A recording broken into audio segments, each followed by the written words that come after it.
Virginia's colleges have become a significant battleground in the Trump administration's campaign against diversity, equity, and inclusion (DEI) initiatives. Initially, the focus was on prestigious Ivy League institutions like Columbia, Harvard, and Brown.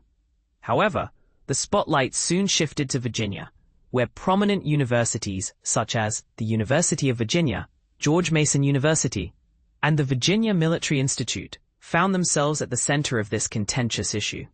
The Trump administration has accused these colleges of engaging in unlawful racial discrimination under the pretense of promoting DEI programs.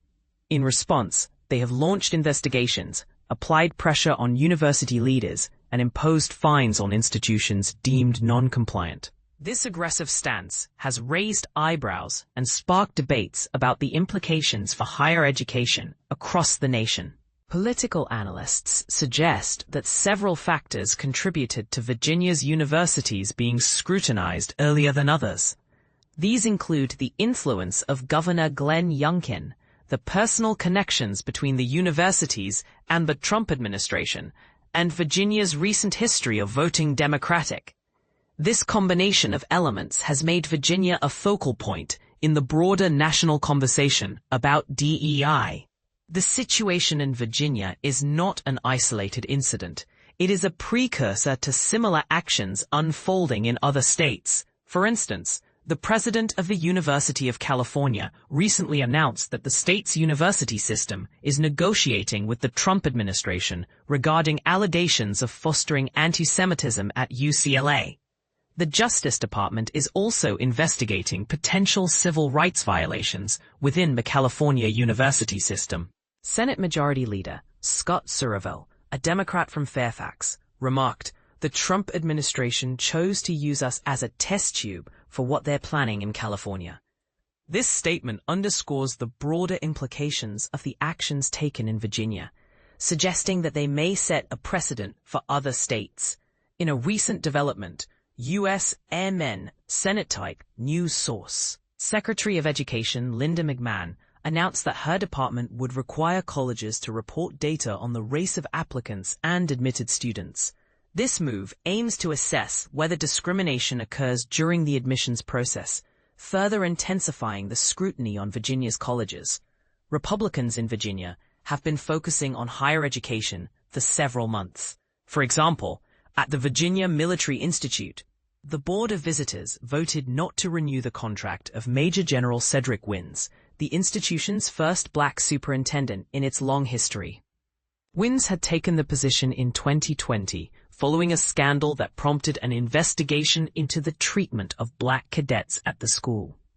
While the Trump administration did not specifically target VMI, the actions taken there reflect a broader effort to reverse the progress made under former Governor Ralph Northam, a Democrat. In June, Jim Ryan, the president of the University of Virginia, resigned amid pressure from the Department of Justice, which accused him of not acting swiftly enough to eliminate DEI initiatives from the campus. George Mason University is also under investigation by both the Justice and Education departments for allegedly employing illegal racial preferences in faculty hiring and fostering an anti-Semitic environment since the onset of the Gaza conflict. Interestingly, some Virginia colleges have managed to avoid such investigations.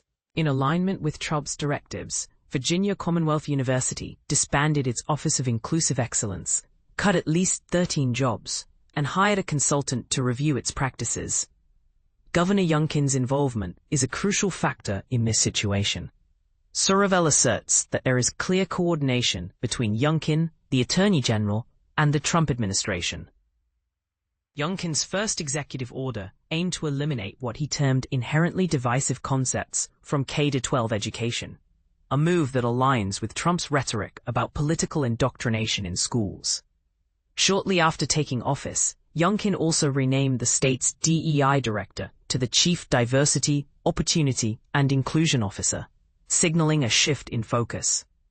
In April 2023, this official declared that DEI is dead at VMI, further illustrating the administration's stance.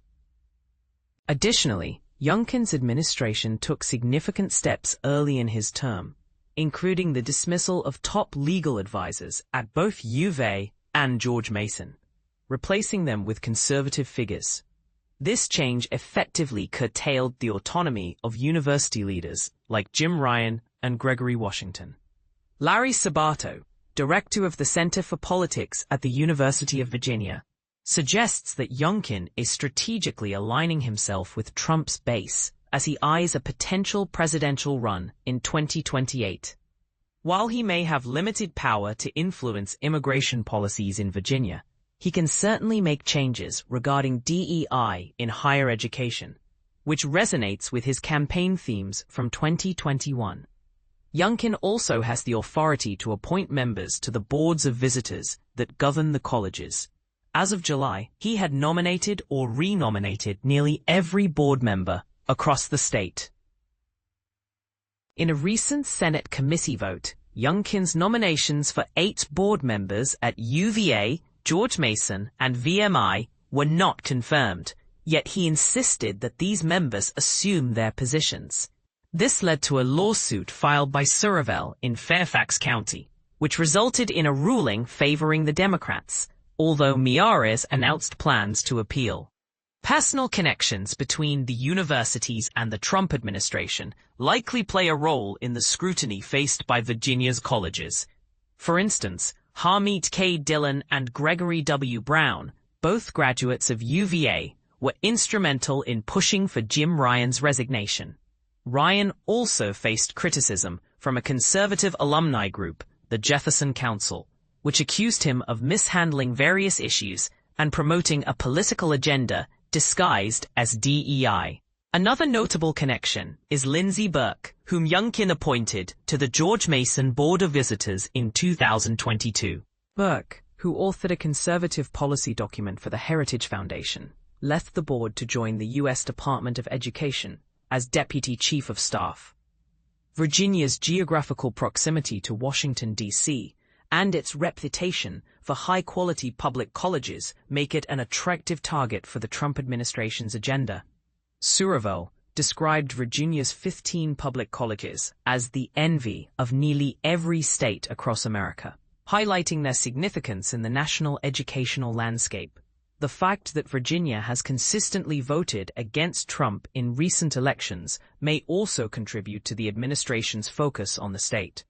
Law professor Carl Tobias noted that Trump seems intent on targeting liberal states, suggesting that public colleges in states like Minnesota and Illinois may soon find themselves under similar scrutiny. As investigations by the Departments of Justice and Education continue in Virginia, the focus is shifting to the University of California system, which is facing allegations of racial discrimination and anti-Semitism.